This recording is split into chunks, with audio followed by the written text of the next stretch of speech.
Noong taon na 2025, ang game na Shinki ay inannounce sa mundo.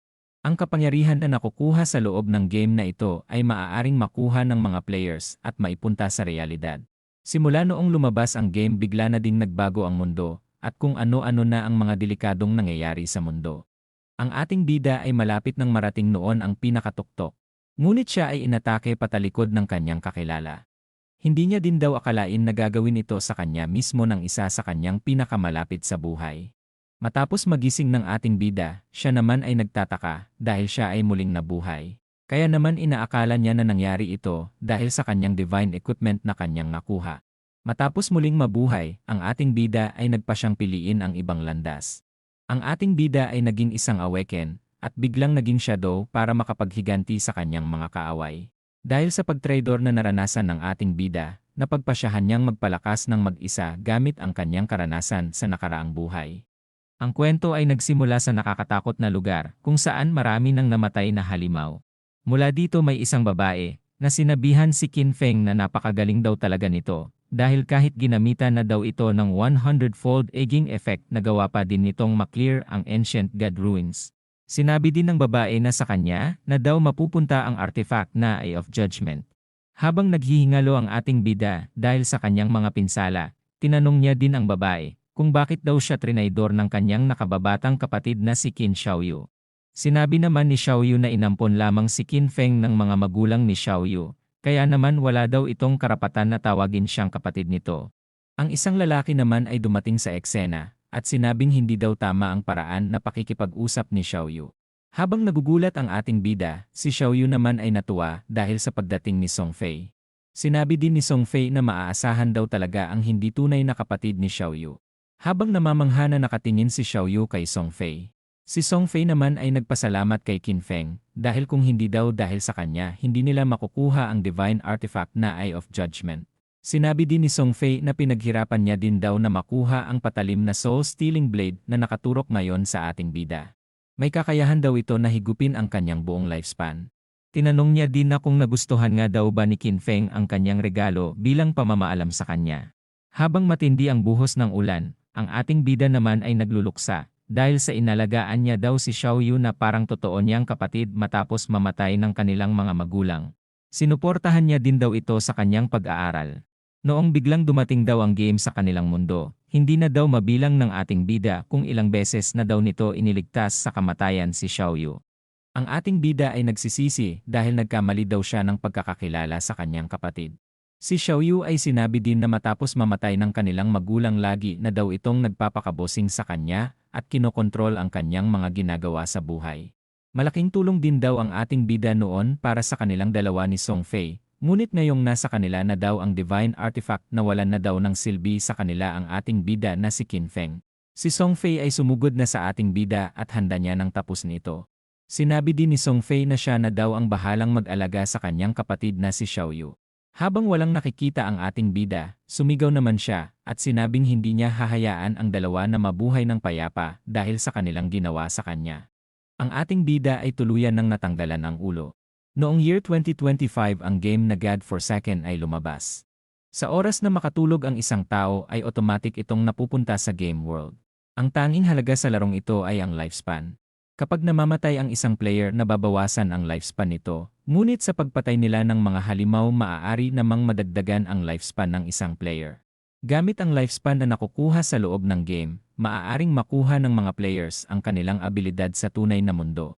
Ang mga malalakas na players ay maaaring makasira ng mga tangke gamit lang ang kanilang mga kamay, makakaya din daw ng mga ito na humiwa ng eroplanong nasa himpapawid gamit lang ang espada. Kakayanin din daw ng mga malalakas na players na makasurvive sa mga nuklear na bomba gamit lang ang sarili nilang pangangatawan. Ang ating bida ay nahirapan daw noon na makasurvive kasama ang kanyang kapatid. Ngunit sa kabila ng mga pinagdaanan nilang paghihirap nagawa daw nilang makapasok sa top 100 na pinakamalakas sa buong mundo. Matapos ang hindi mabilang na beses na muntikan na siyang mamatay, nagawa niya na din na maklear ang ancient god ruins. Ang ating bida ay nakuha na ang artifact na Eye of Judgment.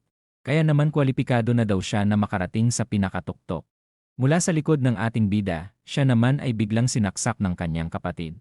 Kaya naman si Qin Feng ay hindi makapaniwala dahil matapos daw ang kanyang paghihirap, ito lang daw ang nakuha niyang premyo sa bandang huli. Ang ating bida ay iniisip ang kanyang paghihirap ay naging tagumpay para sa iba. Si Qin Feng ay hindi matanggap ang nangyari sa kanya. Kaya naman kung sakaling mabubuhay daw siya ay lalaban na lang daw siya para sa kanyang sarili. Ang eksena ay nalipat sa natutulog nating bida. Matapos niyang maimulat ang kanyang mga mata. Bigla naman siyang bumangon at biglang nagtaka kung nasa tunay na mundo nga daw ba siya. Habang sinasabi ni Qin Feng na dapat patay na siya, bigla naman siyang nagulat nang makita niya ang taon na 2025 sa kanyang cellphone. Bigla niya din napagtanto na muli siyang nabuhay, at bumalik 9 na taon nang nakararaan bago pa mag-umpisa ang game na God Forsaken. Ang eksena ay nalipat kay Xiaoyu na biglang sinipa ang pintuan, matapos makitang nasa bahay lang daw pala si Qin Feng. Pinagalitan niya naman ito at tinanong kung bakit hindi daw nito sinasagot ang kanyang tawag. Ang ating bida ay muling naalala na nagkaroon daw sila ng malaking pagtatalo ni Xiaoyu bago pa magkaroon ng game na God Forsaken. At ang dahilan daw ng kanilang pagtatalo ay si Song Fei. Ayon sa ating bida, si Song Fei ay isang sikat na underground idol, at si Xiaoyu ay isa sa kanyang mga baliw na tagahanga. Mukhang mabait at maamo daw ang itsura nito, ngunit hindi daw alam ng karamihan na niloloko nito ang kanyang mga babaeng fans, piniperahan ang mga ito, at ginagamit din ang kanilang katawan para sa kanyang kaligayahan. Si Xiaoyu ay galit na galit kay Qin Feng, sinabi niya din na kasalanan ng ating bida kung bakit bumaba ang ranggo ni Song Fei sa pagiging sikat. Galit din na humihingi ng pera si Xiaoyu kay Qin Feng para magastos niya daw sa pagpapataas ng ranggo ni Song Fei. Si Xiaoyu ay bigla namang sinampal ng malakas ang ating bida, kaya naman ito ay natumba sa lakas ng sampal. Si Xiaoyu naman ay hindi makapaniwala na sinampal talaga siya ni Qin Feng. Ang ating bida ay seryosong sinabi kay Xiaoyu na wala siyang oras para makipagtalo sa kanya. Ngunit kapag nangulit daw ito ay babasagin niya daw ang bunganga nito. Sinabi din ng ating bida na kahit naghihirap siya nitong mga nakaraang taon hindi niya daw ginalaw ang pera ng kanilang magulang. Ang ating bida ay ibinato ang debit card kay Xiaoyu at sinabing kay Xiaoyu na daw ang lahat ng pera na ito. Habang papasok na si Qin Feng sa kanyang kwarto, sinabi niya naman na hindi niya napapatulan pa si Xiaoyu para sa kanilang mga magulang. Bago pa maisara ang kanyang pintuan, muling sinabi ng ating bida na simula ngayon ay hindi niya na itinuturing na kapatid si Xiaoyu. Ang ating bida ay iniwan na si Xiaoyu habang ito ay umiiyak at nagagalit sa kanya. Ang ating bida ay iniisip na sobrang dami niyang oportunidad na pinalampas noon dahil sa pagprotekta kay Xiaoyu. Marami din daw siyang hindi nakuhang secret treasure at hindi napuntahan na secret dungeon dahil kay Xiaoyu. Habang hawak ang sleeping pills at isang baso sa gilid, iniisip ng ating bida na kung gaano nga daw ba kalayo ang kanyang mararating nang wala siyang pabigat na inaalala. Habang iniinom na ang pill, iniisip niya naman na gagamitin niya ang kanyang kaalaman noong nakaraang buhay niya upang maunahan ang lahat ng players. Matapos mailapag ang baso, sinabi naman ni Qin Feng na bahala na daw sa buhay niya si Xiaoyu. Habang seryoso ang ating bida, sinabi naman ni Qin Feng na siya mismo ang papatay kay Song Fei. Ilang sandali pa, ang ating bida ay nalipat sa ibang lugar. Ang ating bida ay sinabing namis niya daw na makabalik sa lugar na ito na tinatawag niyang Career Choice Hall. Natatandaan din ng ating bida na noong unang punta niya dito ay sobrang takot siya. Kaya naman inabot daw siya ng ilang oras bago niya natapos ang kanyang career choice. Sinabi din ni Qin Feng na sa pagkakataong ito ay bibilisan niya na daw ang pagpili sa kanyang career. Habang nakatingin sa isang career, sinabi naman ni Qin Feng na pinili niya daw noon ang warrior class upang maprotektahan si Xiaoyu.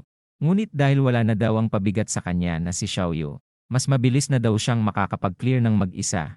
Matapos lumingon sa isang sulok, sinabi naman ng ating bida na kailangan niya daw ng mabilis na mobility at mabilis na reaction time. Ang ating bida ay nakapagdesisyon na at ang pinili niya ngayong pagkakataon ay ang assassin class. Matapos mag-react ng kanyang divine artifact, ang ating bida naman ay nagtaka sa nangyayari. Matapos mag-activate ng Eye of Judgment, ang ating bida naman ay biglang nagugulat. Ayon sa passive ng item, ang ating bida ay makakatanggap daw ng pinakamalakas na rank profession at talent matapos nitong makapasok sa loob ng game. Ang ating bida naman ay napangiti dahil sa bandang huli para sa kanya pa din daw talaga ang divine item na Eye of Judgment. Kahit na naagaw daw ito sa kanya noong nakaraan, gumana pa din daw ito ngayon. Kaya naman mukhang ang item na ito din daw ang dahilan ng kanyang pagkabuhay. Mula sa kawalan biglang lumalabas ang itim na bagay na ikinagulat naman ng ating bida. Kinongrats din bigla ang ating bida matapos nitong makakuha ng isang hidden profession. Matapos ang specialization ng ating bida, sinabi naman ng system na naging shadow na daw si Qin Feng.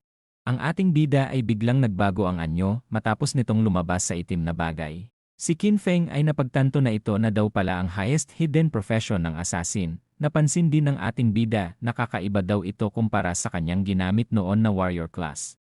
Matapos matanggap ang kanyang hidden profession, agad namang naramdaman ng ating bida ang lakas na dumadaloy sa kanya. Si Qin Feng ay sinabi din na may maliit na tsansa lamang na ma-unlock ang pinakamalakas na profession, kaya naman nagtataka ang ating bida kung ano nga daw ba talaga ang nagagawa ng Authority of Judgment. Ang system naman ay ipinaliwanag kay Qin Feng na ito daw ang pinaka-orihinal at pinakalumang primal authority sa buong universe. Ang kapangyarihan din daw nito ay ang malagpasan ang mga patakaran at kautusan. Ang authority din daw ng item na ito ay hindi pwedeng ma-activate ng ating bida hanggat hindi niya pa nakukuha ang divinity. Ngunit ang passive daw ng item na ito ay patuloy daw na gumagana sa ating bida. Sa nakaraang buhay ng ating bida, 7 taon na daw ang game noong may isang player daw ang nagawang makaalis sa Abandoned God Realm at nagawa din daw nitong marating ang Realm of Order. Noong mga panahon na yon nalaman daw ng sangkatauhan ang tungkol sa kapangyarihan ng kautusan. Matapos ang ilang taon wala din daw ang nakakakuha ng kapangyarihan ng kautusan. Ang ating bida ay hindi makapaniwala na sa umpisa pa lang ng game ay nagawa niya ng makuha ang primal authority na kayang lampasan ang kautusan at patakaran. Hanggat kaya niya daw na makaalis sa God's Abandoned Realm, makakarating din daw siya sa Realm of Order. Makukuha daw ng ating bida ang divinity balang araw at magkakaroon ng tsansa na ma-activate ang kanyang hawak na authority. Ang pagpili ng profession ay tapos na, kaya naman oras na para sa ating bida na ilagay ang kanyang alias. Ang ating bida ay sinabi na nanggaling sa shadow ang kanyang profession, kaya naman shadow na lang din ang kanyang ginawang alias. Ang ating bida ay paunti-unti nang ipinupunta ng system sa God's Abandoned Realm. Sinabi din ng system na isang ruined land ang lugar na ito na puno ng hindi mabilang na halimaw, kaya naman lagi daw maging alerto ang ating bida, dahil lagi daw nakahanda ang mga halimaw na tapusin siya. Pinayuhan din siya ng system na kailangan niyang umalis sa town upang pumatay ng mga halimaw at magkaroon ng tradable lifespan. Sinabi din ng system na kapag namatay ang player makakalahati ang lifespan nito, at ang tradable at non-tradable ng player. Matapos mateleport ng ating bida sa lugar, sinabi naman ng system na nasa Shell Town ang ating bida na isang safe zone. Ayon sa system, hindi din daw pwede ang magpatayan sa lugar na ito. Ang ating bida ay napansin ang mga naguguluhan na players kung bakit sila napunta sa lugar na ito. Ang ating bida ay iniisip na hindi magtatagal darating na rin daw ang mga players na madaling matutunan ang larong ito.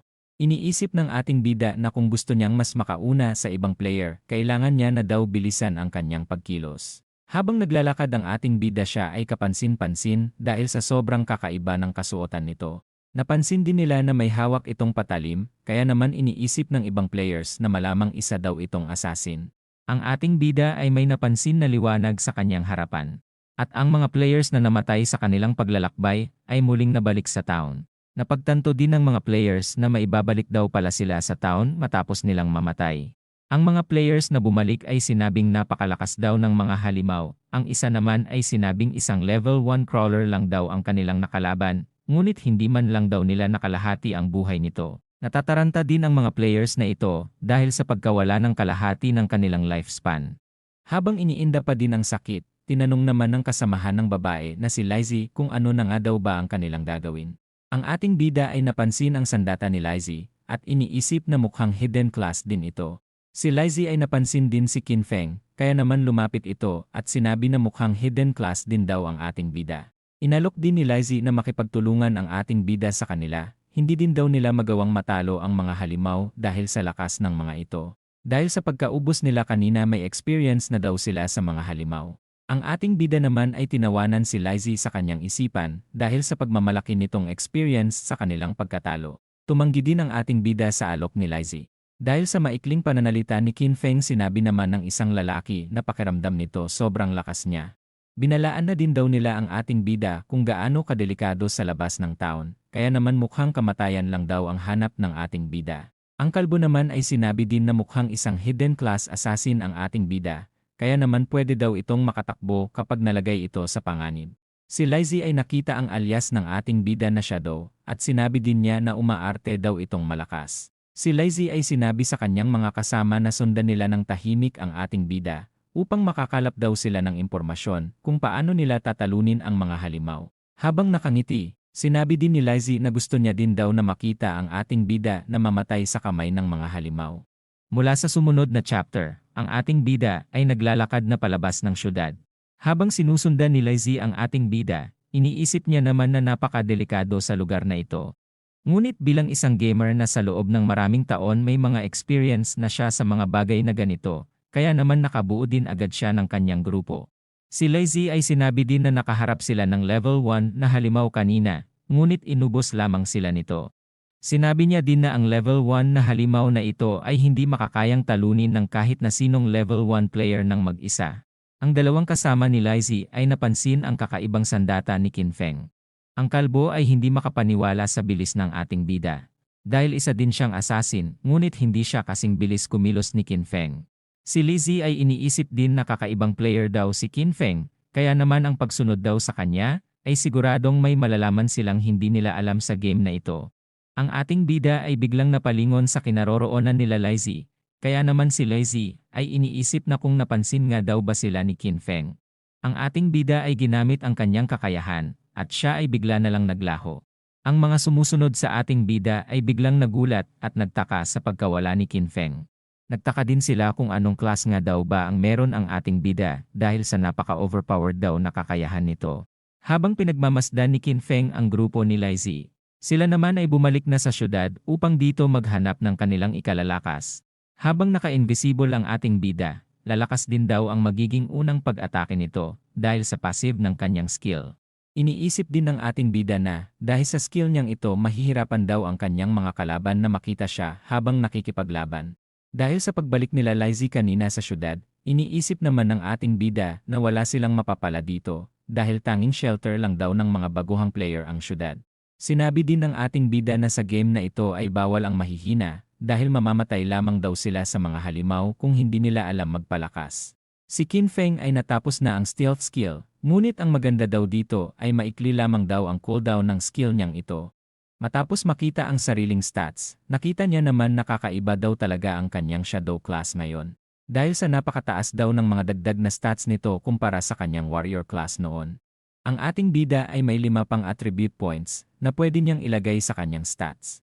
Sinabi din ng ating bida na malaking pagkakamali ng mga players ang ilagay ang kanilang stats sa strength.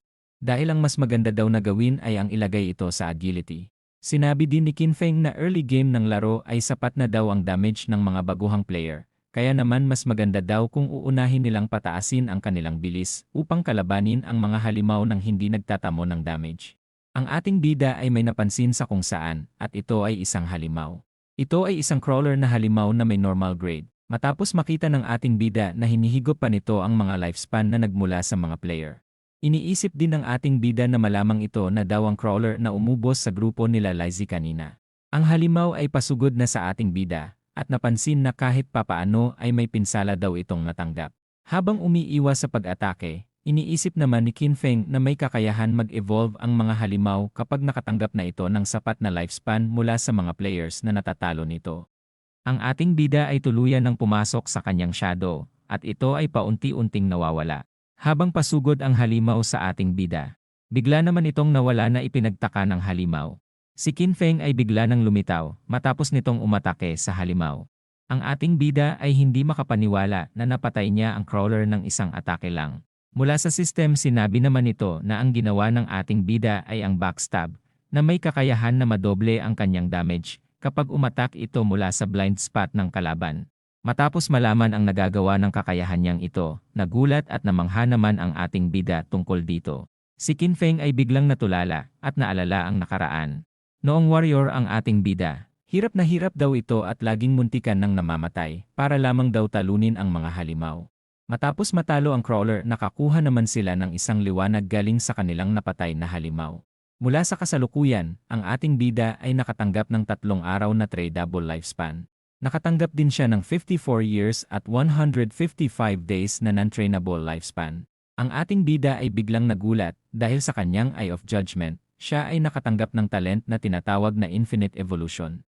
Ang talent na ito ay may kakayahan na makakuha ng evolution points na pwede niyang magamit para ma-upgrade ang kanyang mga skills matapos makapatay ng ating bida ng mga halimaw. Siya ay makakatanggap din ng 5 evolution points kada lilipas ang isang araw. Ngunit kapag nakatalo daw ito ng boss level na halimaw ay magagawa nitong makakuha ng 100% na evolution points mula sa kanyang matatalong boss level monster. Ang ating bida ay hindi pa naririnig ang tungkol sa talent na ito noon. Kaya naman agad niya nang sinubukan ito at in-upgrade ang kanyang mga skills na Latent Shadow at Backstab. Ang ating bida ay nagawa ng mapalakas ang kanyang skills. Habang naglalakad si Qin Feng sinabi naman nito na kapag in-upgrade niya pa sa susunod ang kanyang mga skills magiging sobrang overpowered na daw nito sa hinaharap. Sinabi niya din na malamang na one-hit niya ang Creeper kanina kung sakaling napalakas na nito ang kanyang skills kanina. Mula sa likod ng ating bida ay may nakarinig sa kanyang sinabi na nakatalo na siya ng halimaw. Dahil sa payat na katawan daw ng ating bida, siguradong magagawa din daw ng tao sa kanyang likod na makatalo ng halimaw sa game na ito. Matapos lumingon nakita niya naman ang dalawang naglalandian.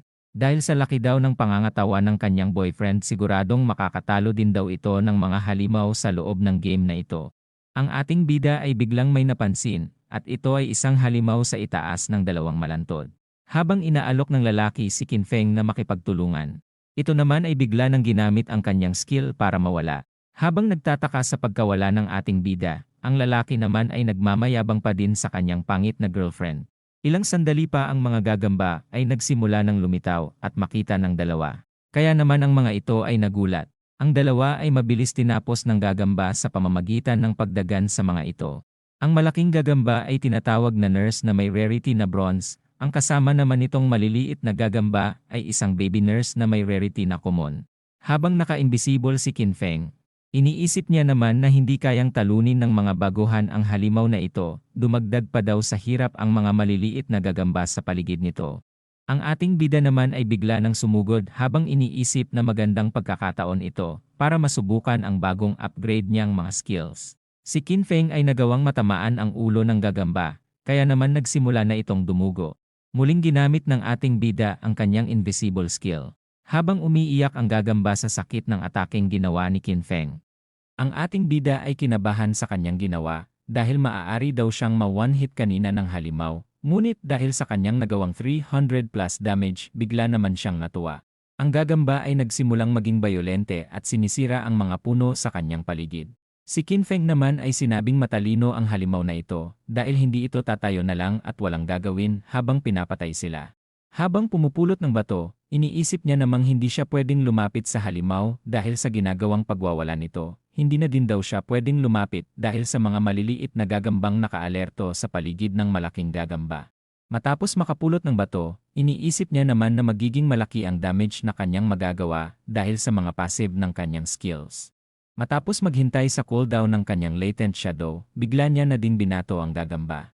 Dahil sa pag-break ng kanyang invisibility habang umaatake, nagawa nitong makadamage ng halos 300 damage sa halimaw. Si Qin Feng ay binabalak na batuhin ulit ang gagamba habang hinihintay ang cooldown ng kanyang Latent Shadow. Ilang sandali pa, siya ay umatake na naman sa halimaw.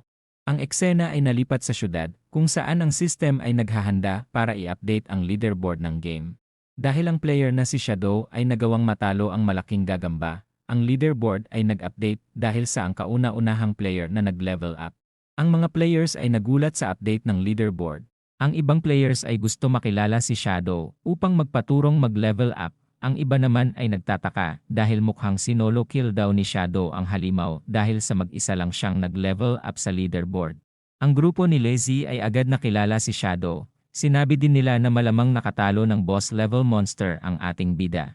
Nagtaka din sila dahil sila ay hindi magawang makatalo ng pangkaraniwang halimaw, kaya naman sinabi nila na malamang may mali sa system ng game. Nagtataka ang lalaki dahil ang halimaw na nag-notif na natalo ay kapareho daw sa halimaw na pumatay sa kanila. Ang babae naman ay sinabi din na malamang si Shadow daw ang assassin na nakita nilang biglang nawala sa kanilang paningin kanina.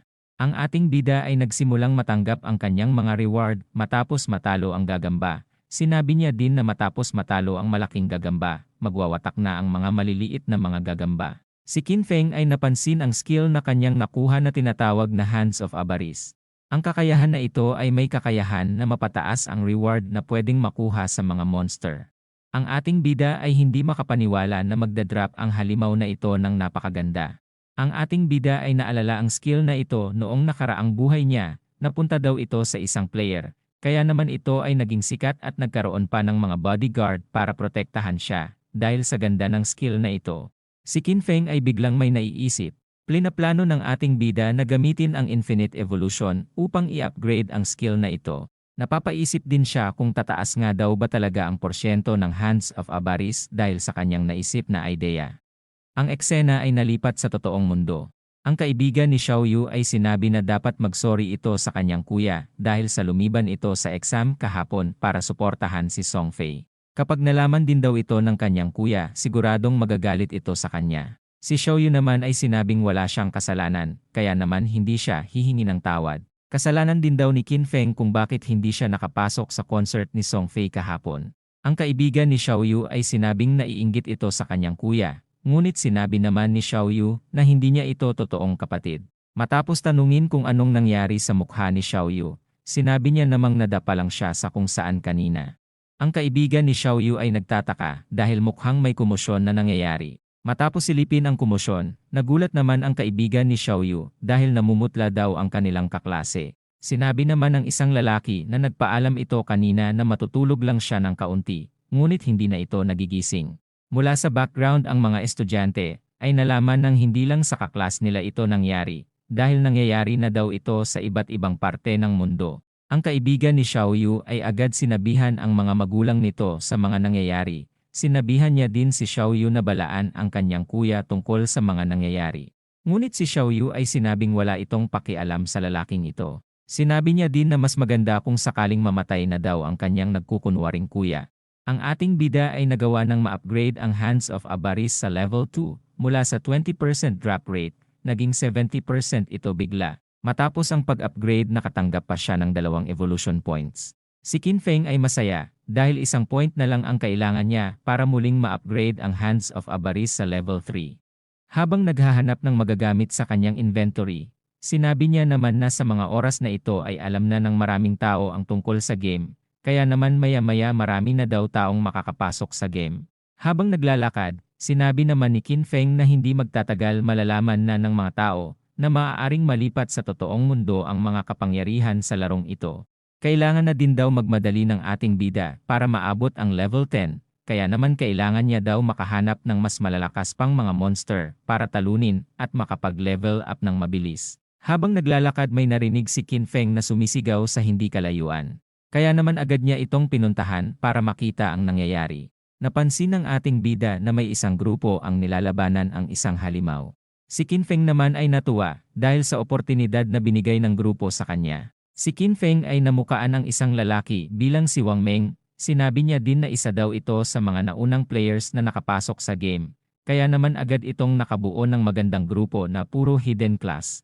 Mula sa ating bida isang Sacred Shield Warrior daw ang secret class ni Wang Meng na may doubling attributes sa karaniwang warrior class.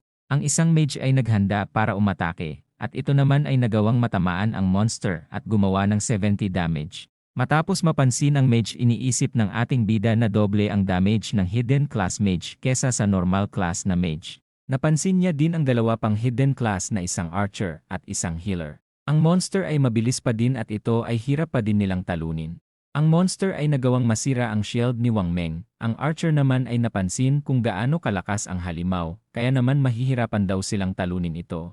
Si Wang Meng ay pinapagaling ng healer, habang inuutusan niya naman ang kanyang mga kasama na magpatuloy lang sa pag-atake.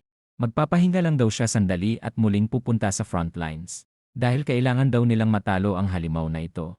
Napansin ni Qin Feng ang strategy na ginagawa ng grupo, kaya naman sinabi niya din na kapag napatagal ang laban sa isang halimaw makaka-attract ito ng iba pang halimaw sa paligid.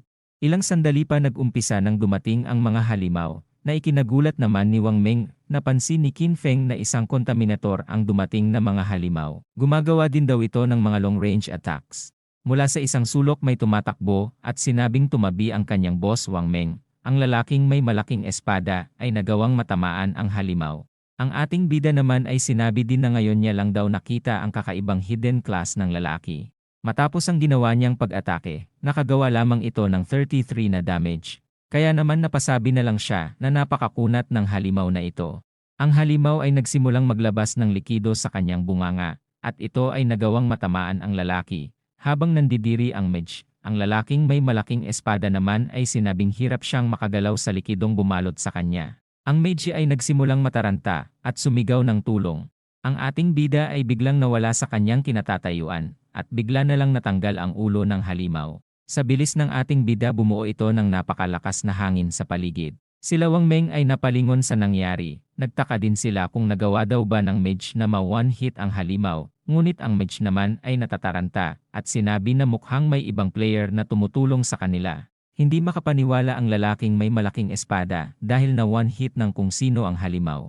Ilang sandali pa nagawa na naman ng ating bida na mapatay ang monster sa likod ng lalaki. Sa bilis ng pangyayari nagulat ito at nanginig sa hawak niyang espada. Sila ay natataranta dahil hindi nila nakikita kung sino ang gumagawa ng mga pag-atake. Ngunit si Wang Ming naman ay sinabihan na huwag mataranta ang kanyang mga kasama at mag-focus lamang sa laban. Habang patuloy na nanunood ang ating bida sa laban, nakatanggap naman siya ng mga reward dahil sa kanyang mga pinatay na monster. Ang ating bida ay nakatanggap ng poison dart skill. Sinabi niya din na bagay ito sa kanyang class. Kaya naman agad niya na itong in-upgrade sa level 2. Si Wang Ming ay tuluyan ng natamaan ng direktang tama. Kaya naman ito ay napasigaw na lang matapos ang ginawa sa kanya ng halimaw. Ang mga kasama niya ay nagulat sa nangyari. Ang healer ay hindi na din daw magawang ma-heal si Wang Ming. Habang naghihingalo, sinabi niya naman na tumakbo na ang kanyang mga kasamahan. Mula sa kawalan may tumamang bagay sa halimaw, at ito ay may damage na 800 plus. Ang mga kasama ni Wang Ming ay nagulat dahil bigla na lang daw nakalahati ang health points ng monster.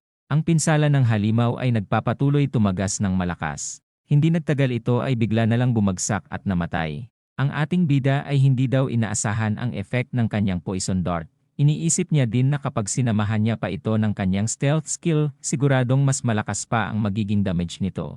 Ang ating bida ay nakatanggap na naman ng reward sa halimaw na kanyang tinalo. Habang si Wang Ming naman ay hindi pa din makapaniwala sa kanyang nakikita. Ito ay bigla na lamang nawala na kanya namang ipinagtaka. Si Wang Ming ay nagpasalamat sa player na hindi nila nakikita. Ngunit si Qin Feng naman ay sinabing huwag silang magtitiwala ng basta-basta sa mga tao, lalo na dito sa loob ng game. Sila Wang Ming ay nagpakilala at sinabi na kung may kailangan ang ating bida ay pwede niya daw silang lapitan. Habang pinagmamasdan ang grupo, iniisip naman ni Qin Feng na mabuting tao si Wang Ming. Matapos gamitin ang Hand of Arabis, ang ating bida naman ay nakatanggap ng mas madaming reward kesa sa karaniwang nakukuhang reward. Ang ating bida ay sinabi na napakarami niya ng nakuhang gear para sa ibang class, kaya naman babalik siya mamaya sa syudad upang magbenta kapag napuno na ang kanyang backpack. Sinabi din ni Qin Feng na napakabilis ng kanyang paglakas sa pagkakataong ito, kaya naman humanda na daw si Song Fei kapag nagkasalubong ang landas nilang dalawa. Mula sa sumunod na chapter, ang eksena ay nalipat sa ibang grupo na nilalabanan ang mga monster.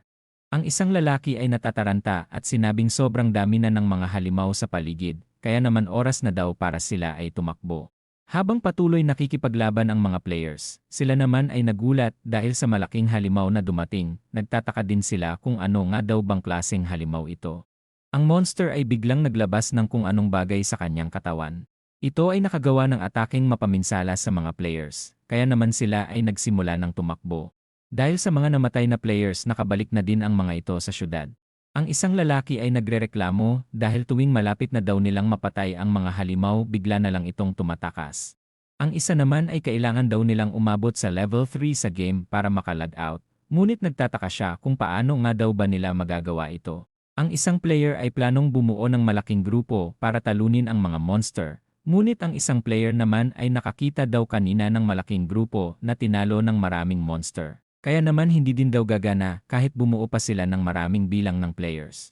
Mula sa background sinabi din ng ibang player na nakikita sila ng grupo na binubuo ng 40 players. Ngunit nagawa silang maubos dahil sa naka-attract lamang ito ng mas marami pang monster sa paligid. Sila Lazy ay muli na namang nakabalik sa syudad gamit ang portal, kaya naman ibig sabihin namatay na naman sila. Mula sa background ang mga players ay nag-aalala dahil kung hindi daw agad sila makakaabot ng level 3 mamamatay daw sa gutom ang totoo nilang katawan sa totoong mundo. Si Lizzie ay nahihirapan na sa larong ito, totoo man o hindi ang larong ito, hindi din daw sila pwedeng mamatay dito. Ang kalbong kasama naman ni Lizzie ay sinabi din na 3 beses na silang namamatay, kaya naman may 10 years na tradable life na lang daw sila. Mula sa leaderboard nakita nila Lizzie na level 3 na si Shadow, kaya naman nagtataka si Lizzie kung paano nagle-level up ng mabilis si Shadow. Iniisip ni Lizzie na may alam na sekretong pamamaraan si Shadow, kaya naman kailangan daw nila itong mahanap upang tulungan silang umabot sa level 3. Si Lizzie ay biglang nagsalita at sinabing bibigyan niya ng reward na 10 milyon sa totoong mundo ang taong makakapagbigay kay Shadow sa kanya. Mula sa ibang lugar, ang ating bida naman ay patuloy na tinatalo ang mga halimaw sa kanyang dinaraanan. Ang ating bida ay nag-focus na i-level up ang kanyang Hands of Arabis, kaya naman nagkaroon na ito ng mala cheat code na stats. Si Qin Feng ay namamangha sa stats ng kanyang skill. Kaya naman balak niya pa itong i-level up pa sa hinaharap. Si Qin Feng ay biglang may napansin, at ito ay ang malaking monster na tinatawag niyang Dam. Ang ating bida ay nakikita na inaabsorb pa nito ang mga buhay ng players. Base sa dami ng inaabsorb nito, sinabi ni Qin Feng na nasa 40 players ang amount nito. Ang ating bida ay minamalas daw sa pagkakataong ito dahil puno na ang kanyang backpack. Minarkahan ni Qin Feng ang lugar sa mapa. Ang ating bida ay bigla ding gumamit ng kanyang skill at sinabing ibebenta niya muna ang laman ng kanyang backpack at babalik sa lugar para tapusin ang monster. Ang eksena ay nalipat sa syudad. Matapos marinig ang offer ni Lizzie na intriga naman ang mga players sa paligid. Ang iba naman ay naiiyak na lang dahil sila ay isang normal na mamamayan lamang daw sila na napunta sa loob ng game. Ang ating bida naman ay bigla na lang lumitaw sa syudad gamit ang kanyang kapangyarihan na ikinagulat naman ng mga players sa paligid. Matapos pindutin ang cell, ang ating bida ay biglang naupo at nag-umpisang magbenta sa mga players. Ang isang player ay nayabangan sa biglaang pagdating ni Qin Feng, habang ang iba naman ay nakita agad ang alias nitong Shadow at napagtantong siya ang top 1 player sa leaderboard. Ang iba naman ay napansin na nakamaskara ang player ni Shadow at nagtataka kung paano niya ito nakuha. Ang ibang players naman ay sinabi na ang totoong mukha nila sa totoong mundo ay replika din sa game na ito. Ang isang babae naman ay biglang lumapit sa ating bida at tinanong kung magkano ang Ice Cone spell. Sinabi naman ng ating bida na 100 days. Iniisip niya din na ang babaeng ito ay si Grey Rose na kasalukuyang top 11 sa leaderboard. Napansin niya din na nakakuha din ito ng hide face o mascara. Si Grey Rose ay namahalan sa presyo ni Qin Feng. Ngunit ang ating bida ay sinabi ang mga stats nito, at sinabing sobrang epektibo nito sa early game ng laro, kaya naman napakamura na daw ng kanyang presyo. Tinanong ni Grey Rose kung pwede itong magbayad ng totoong pera sa totoong mundo, ngunit ang ating bida naman ay sinabing bumili na lang ito ng tradable lifespan sa ibang player gamit ang kanyang pera sa totoong mundo. Kung wala daw pumayag sa gusto nito, pwede niya naman daw itong i-reserve para sa kanya. Si Grey Rose ay sinabing maghintay lang si Shadow. Tinanong ni Grey Rose ang kanyang mga kasama sa mga sinabi ni Shadow. Ang mga kasamahan niya naman ay pumapayag sa offer ni Shadow, dahil gamit ang item na kanilang makukuha magiging epektibo daw ito sa kanilang grupo. Si Grey Rose naman ay sinabing ilipat na nila ang kanilang tradable life sa kanya, upang mabili na nila ang item. Ilang sandali pa si Grey Rose ay binili na ang item, ang ating bida naman ay napansin na puro level 2 na ang grupo ng babae. Malamang nakapatay na daw ang grupong ito ng nasa 30 plus na mga monster. Matapos makabili ni Grey Rose, agad namang dumating si Lizzie at tinawag si Shadow. Sinabi ni Lizzie na bibigyan niya ng 10 milyon si Shadow sa totoong mundo, kapag tinulungan siya nitong umabot ng level 3 sa game na ito. Ang mga players naman ay sinasabi na napakaswerte ni Shadow para magkaroon ng pagkakataon magkaroon ng 10 milyon. Ang ating bida naman ay napagtantong ito si Jiang Li, isang leader ng kriminal na grupo sa nakaraan niyang buhay, na kung saan sila din ay nahuli ng mga otoridad. Si Jiang Li ay sinabing presidente ang kanyang tatay sa isang malaking industriya, kaya naman huwag na daw mag-alala si Shadow dahil siguradong babayaran niya daw ito sa totoong mundo. Ang ating bida naman ay iniisip na gawain ni Jiang Li na bumili ng tradable life sa game, ngunit kapag bayaran na kinikidnap daw nito ang mga players para magtrabaho sa kanya, ang mga hindi naman pumapayag ay agad pinapatay. Habang iniisip na isang basura si Jiang Li, sinabi naman niyang hindi siya pumapayag sa offer nito. Si Jiang Li ay muling sinabi na napakalakas ni Shadow sa game na ito, kaya naman pagdating sa totoong mundo ibibigay daw ni Jiang Li ang anumang gustong luho ni Shadow. Ang ating bida ay pinapaalis na si Jiang Li kung hindi daw ito bibili, iniisip niya din na mawawalan na ng halaga ang pera sa totoong mundo at ang papalit daw dito ay ang tradable life. Si Jiang Li naman ay biglang nainis at sinabi na kung nasa totoong mundo lang sila, matagal niya na daw itong naturuan ng leksyon. Ang ating bida naman ay binalaan si Jiang Li na kapag nakarinig pa siya ng anumang salita mula sa kanya, papatayin niya daw ito hanggang maubos ang lifespan nito. Ang mga player sa paligid ay kinilabutan sa sinabi ni Qin Feng lalo na si Jiang Li.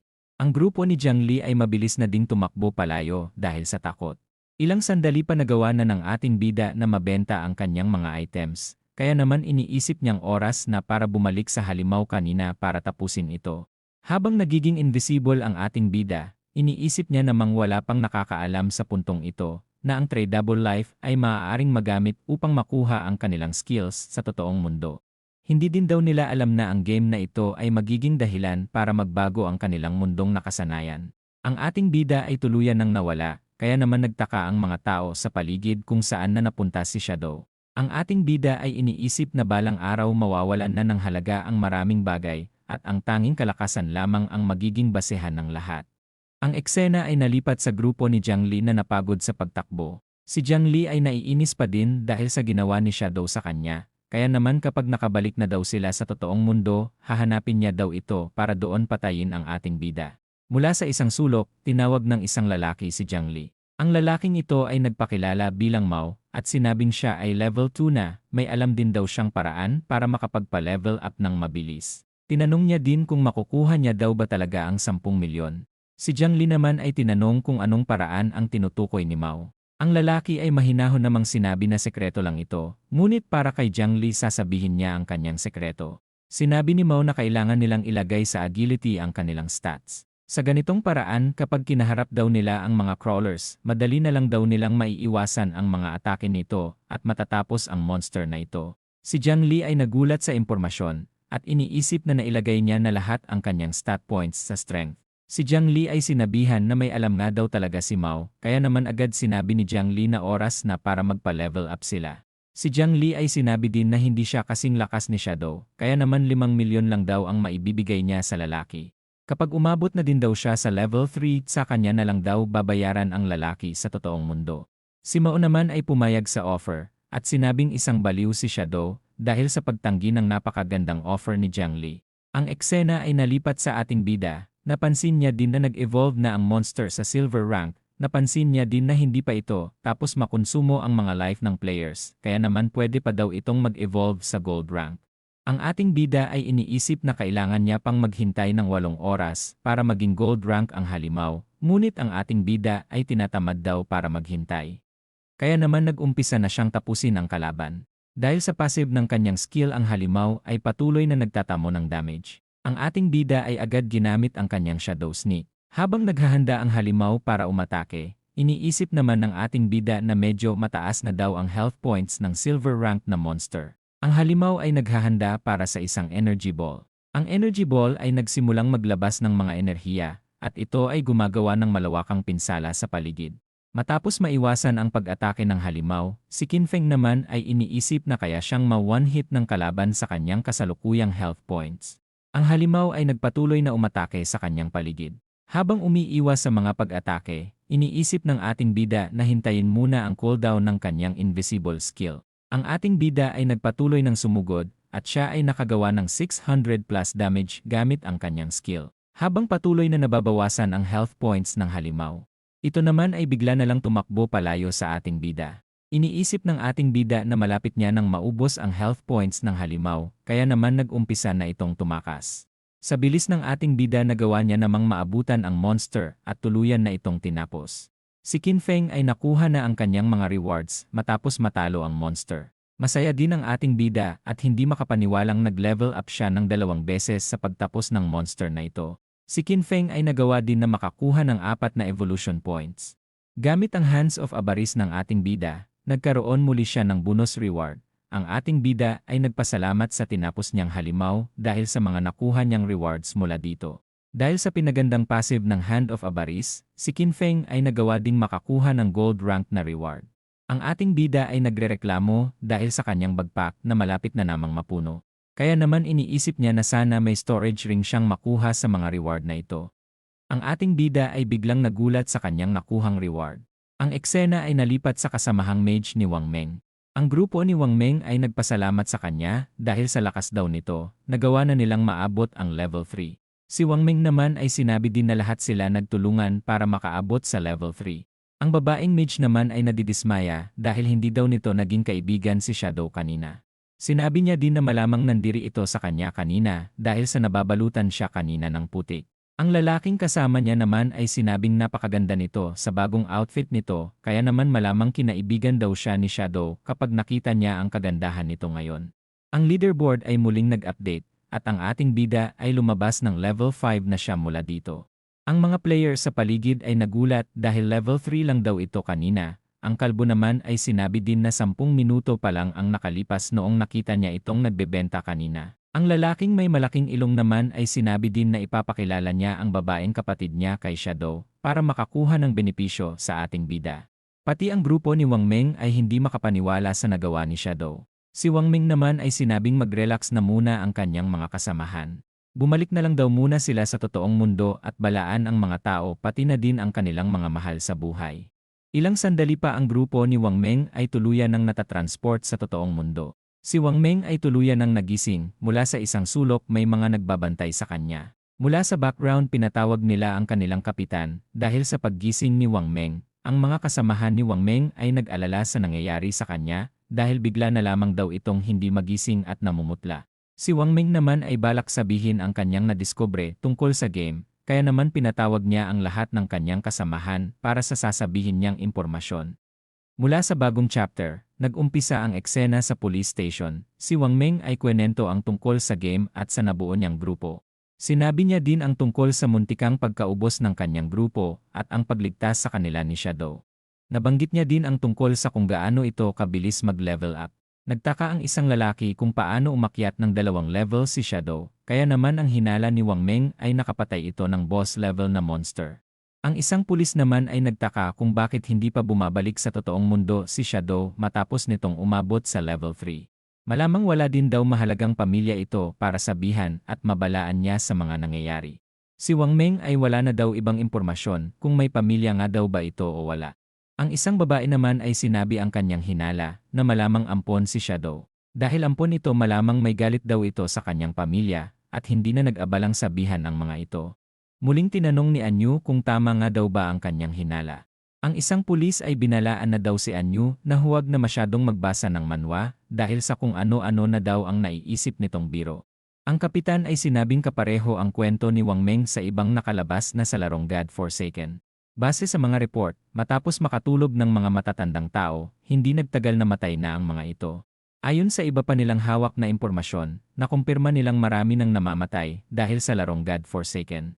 Ayon sa iba namatay sila ng ilang beses, at ang hinala ng mga taong ito ay mamamatay sila sa totoong mundo kapag umabot ang lifespan nila sa 0. Ang isang pulis naman ay sinabing wala pa silang gaanong alam sa game na ito kung ano pa nga daw ba ang pwedeng magawa nito sa sangkatauhan.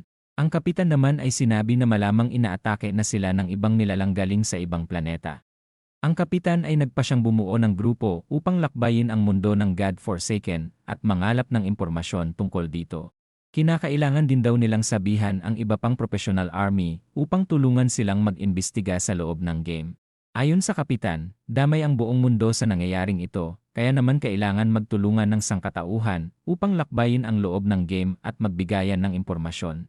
Ang kapitan ay sinabi na si Anyu ang magiging kapitan sa Team 1, habang si Wang Meng naman daw ang magiging vice captain. Base sa kwento ni Wang Meng mukhang hindi naman daw masamang tao si Shadow. Kaya naman inatasan niyang maging kapitan si Anyu dahil mukhang mas bagay daw ang personalidad nito para imbestigahan si Shadow. Umaasa daw ang kapitan sa kanilang dalawa na madidiscover nila ang totoong katauhan ni Shadow dahil kailangan din daw nila ang impormasyon na nalalaman nito tungkol sa game. Matapos sabihin na gawin nila ng mabuti ang kanilang trabaho sa kanilang lipunan, ang meeting ay natapos na. Ang tatlong kaklase ni Xiaoyu ay pinag-uusapan ang tungkol sa game matapos nilang malaman ang balita tungkol sa kaklase nilang nakasurvive na si Sangwei. Sinabi din nila na hindi pa nakakalaro ng online game ang kanilang magulang sa buong buhay nila. Ang isa naman ay sinabi din na kailangan nilang magpalakas upang mabuhat at mapalevel up ang kanilang mga mahal sa buhay sa loob ng game. Si Xiaoyu ay nagtataka kung bakit hindi pa din nagpaparamdam si Qin Feng. Nagiging arogante na din daw ito dahil mukhang hindi daw talaga ito hihingi ng tawad sa kanya. Si Xiaoyu ay naalala na tuwing magagalit o maiinis siya, gagawa ng paraan si Qin Feng upang gumanda ang kanyang pakiramdam. Nagtaka din ito sa pagsampal nito sa kanya dahil kahit ang mga magulang daw ni Xiaoyu ay hindi siya nagawang saktan noon. Si Xiaoyu ay iniisip na wala siyang ginawang masama, kaya naman kapag hindi daw humingi ng tawad si Qin Feng sa kanya ng 1,000 beses, hindi niya daw talaga ito patatawarin. Si Xiaoyu ay biglang kinilig matapos maisip na nagawa niyang makita si Song Fei kahapon. Bigla naman itong naiyak habang iniisip na gusto niya na ulit itong makita. Si Xiaoyu ay nakauwi na, bigla niya din naisip na kapag natulog siya kasabay ni Song Fei, malamang makita niya daw ito sa loob ng game. Matapos maisip na makikita niya si Song Fei sa loob ng game, siya naman ay muling kinilig. Habang nagbibihis si Xiaoyu, iniisip niya naman na malamang expert na sa laro ang kaklase nilang si Sang Wei. Kaya naman hihingi daw ito ng tulong sa kanya. Ilang sandali pa si Xiaoyu ay nag-message na kay Sang Wei, at ito ay humihingi ng diskarte para makapag-level up ng mabilis sa laro. Si Sang Wei ay natuwa dahil iniisip niyang may pagkakataon na siyang makuha ang loob ng pinapantasya niyang si Xiaoyu.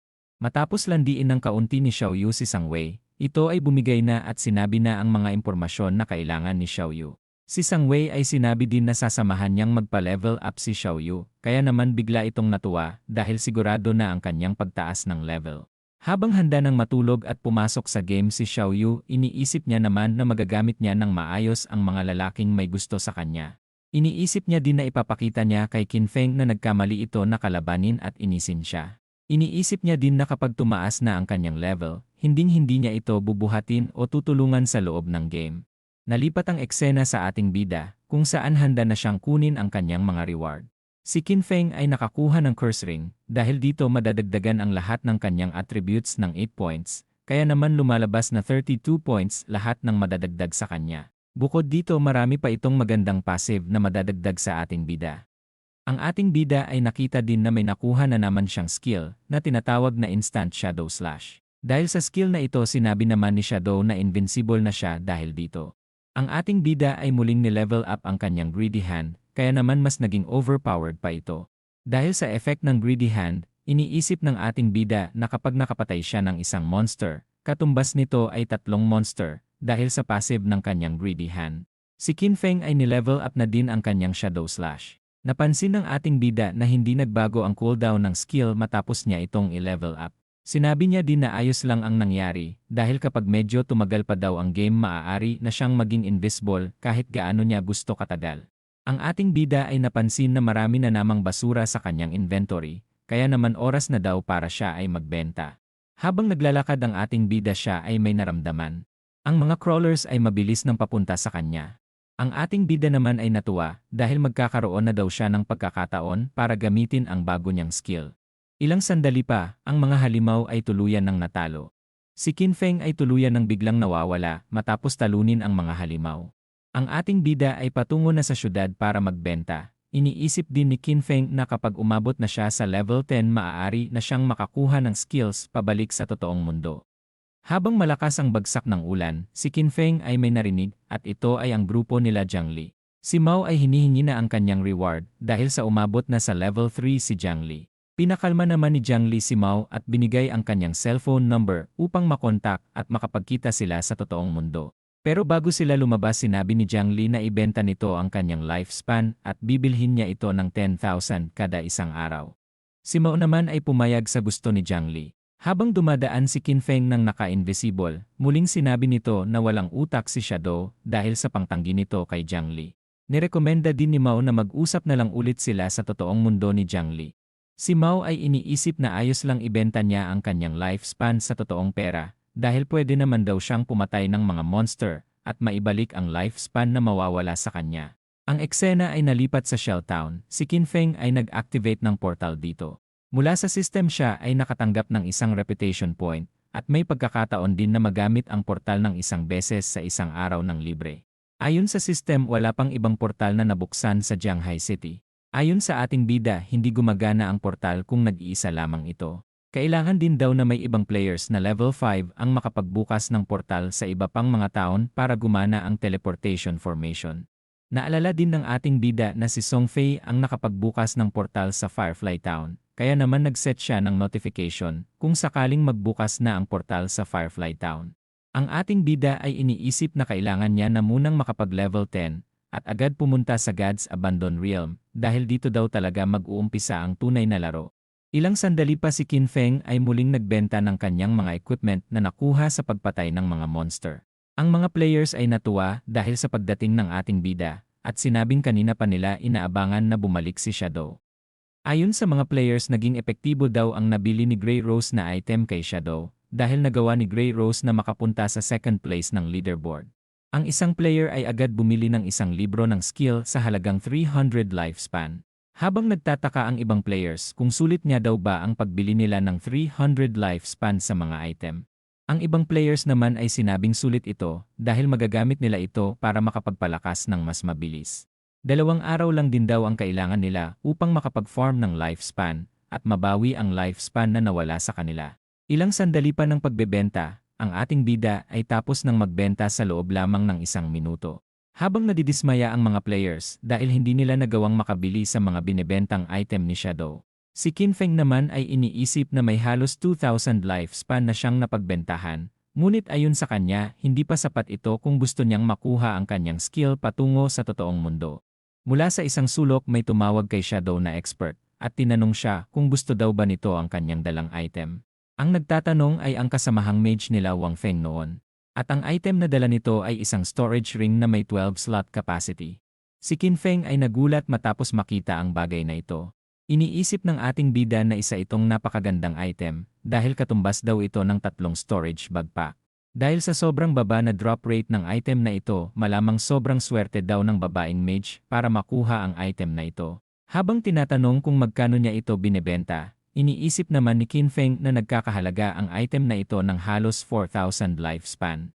Ang babaeng mage naman ay sinabing ayaw niya ng lifespan ni expert dahil gusto niya lang daw ay maging kaibigan ito. Gusto niya din daw gumawa ng pansamantalang grupo para samahan ang kanyang grupo na pumatay ng boss-level monster. Si Qin Feng ay pumayag sa offer ng babaeng mage na may player name na Black Plum Big Plum. Habang naglalakad na paalis ang dalawa, tinanong ni Qin Feng kung anong klaseng monster ang nakita nila. Sinabi naman ni Big Plum na isa itong gold rank na halimaw. Matapos tanungin kung anong pangalan nito.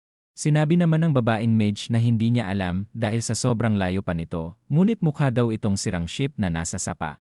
Ang ating bida naman ay iniisip na malamang ang Golden Ghost Ship ang tinutukoy ni Big Plum. Ayon sa ating bida, isa daw itong sobrang rare special boss. Sobrang baba din daw ng porsyento na makita nito, ngunit maganda at special daw ang mga drop item nito. Sinabi din ni Qin Feng na nag-aaway-away noon ang mga malalaking grupo sa kanyang nakaraan para lang makuha ang item drops nito. Ayon kay Qin Feng, madali lang tapusin ang ghost ship.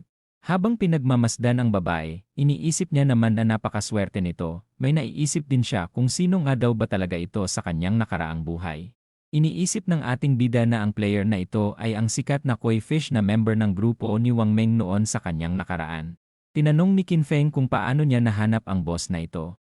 Sinabi naman ni Big Plum na matapos niyang mag-offline at kumain sa totoong mundo, nag-online agad siya para makapag-level up kasama ang kanyang party members. Ngunit sa bagal magpa-level up ng kanyang mga kasama, naglakad-lakad muna daw siya at biglang nakita ang boss habang siya ay nasa isang cliff. Ang ating bida ay iniisip at inaakalang isang chismis lang ang tungkol sa pampaswerte ng grupo nila Wang Meng, ngunit dahil sa swerte ni Big Plum, iniisip niya naman totoo daw pala ang chismis. Si Big Plum ay nahuling kakaiba ang tingin ni Shadow sa kanya, kaya naman tinanong niya ito kung bakit tumitingin ang ating bida sa kanya ng kakaiba. Matapos sabihin na wala siyang dahilan sa kanyang pagtitig, sa likod naman nila ay may kalbong lalaking sumusunod.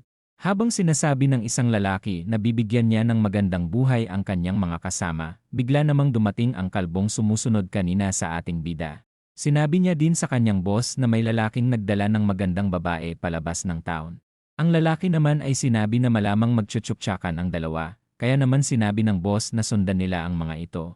Habang naglalakad, sinabi naman ni Qin Feng na tutulong siya, ngunit ang item drops ay mapupunta sa kanya. Kapag may item din daw na para kay Big Plum na nagustuhan niya, ibibigay niya ito ng libre. Sinabi ni Big Plum na kung paano naman daw ang kanyang mga kasamahan. Sinabi ng ating bida na halos lahat ng class ay meron sa grupo nila, kaya naman kung bibigyan niya silang lahat wala na daw siyang makukuha. Muling sinabi ni Big Plum na may isang request na lang siya. Matapos tanungin ni Qin Feng kung ano ito, sinabi niya naman na gusto niya sanang bentahan ni Shadow ang kanyang grupo ng mga equipment ng may discount. Ang ating bida ay pumayag sa sinabi nito. Sinabi din ni Big Plum na hintayin nila sila Wang Meng na makapag-online bago tumuloy sa boss. Nagtataka din siya kung saan nga daw ba sila pupunta. Kaya naman sinabi ng ating bida na pupunta na sila sa boss para tapusin ito. Si Big Plum ay nagulat sa sinabi ng ating bida. Si Big Plum ay nag-aalala dahil isang assassin at mage lang silang dalawa. Kaya naman hindi niya daw kayang mag-tank para sa kanya. Si Qin Feng naman ay muling sinabi na siya lang ang lalaban sa monster, habang si Big Plum naman daw ay manuod na lang sa ligtas na lugar. Si Big Plum ay mas lalong nagulat, iniisip niya din na alam niya ng malakas ang ating bida, ngunit hindi siya makapaniwala na kakayanin nito na masolo kill ang gold rank na boss. Ang ating bida ay biglang nawala ng walang paalam, kaya naman nagtataka si Big Plum kung saan nagpunta si Shadow. Napansin ng grupo na biglang nawala ang lalaki, kaya naman inakala nilang pinagtripan nito ang babae at iniwan mag-isa sa gitna ng kagubatan. Ang mga manyakol ay biglang binalak na puntahan ang magandang babae para pagsamantalahan ito.